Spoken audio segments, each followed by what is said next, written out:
Hello, everybody, and welcome to Reed's Reads. Of course, your host, Ryan Reed, creator and webmaster of Comics Havoc, as well as the Green Badge of Courage, because please check us out and do all that.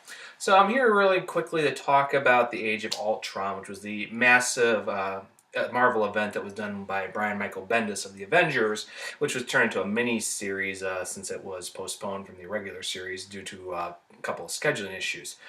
So I'm going to kind of go with the cons first before I go to the pros. The pros are not as big as the cons. First of all, this storyline took way too long to get to the point. I mean, the whole destruction of New York and everything else that was included and all that was kind of good. But the truth is it could have been a lot less. That was the problem. I mean, it's cool having the shock value for 2 issues. Should have been for 2 issues. Then they should have gotten to the time travel and everything else. Excuse me.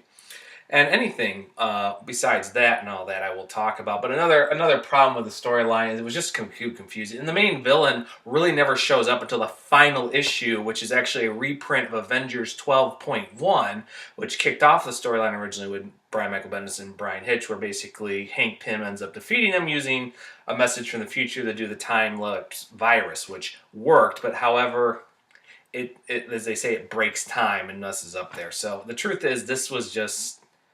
It's beautiful artwork, it's a great concept, but it's just not good. Pros, the time travel is great. I mean, I've watched Doctor Who, Star Trek, Back to the Future, all classic storylines that involve well use of timelines and stories. And I do love the alternate realities and alternate universes, so that worked very well. And like I said, the artwork was fantastic. I thought everybody involved in this was just good, from Brian Hitch to Brandon Peterson to Carlos Pacheco. Did fantastic on the art jobs. I mean, you can't go wrong here.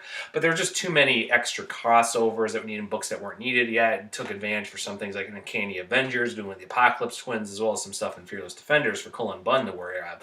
But everything with Spider-Man and a few other things it just didn't work, and there's not much else to it. The other thing is the interesting setup for the storylines for Avengers AI, exactly what's going to be the premise for that's cool, as well as Hunger, which is actually Galactus cross of 616 universe, the main Marvel universe, actually coming up into the Ultimate universe, which is actually a very interesting course how that's going to work, how the Ultimates can deal with somebody like that when their Galactus was something of a more of a entity and mechanics and everything else versus what this one actually is as an old elder of the universe and everything else. As well as Angela was interesting, especially with Guardians of the Galaxy, but all this hype and everything over Neil Gaiman. I love Neil Gaiman's work and everything, and I think Angela's a fantastic concept, but all this work to put her in here for Guardians of the Galaxy, and then she comes in saying, well, whoever put me in this universe and broke time, I'm going to kill.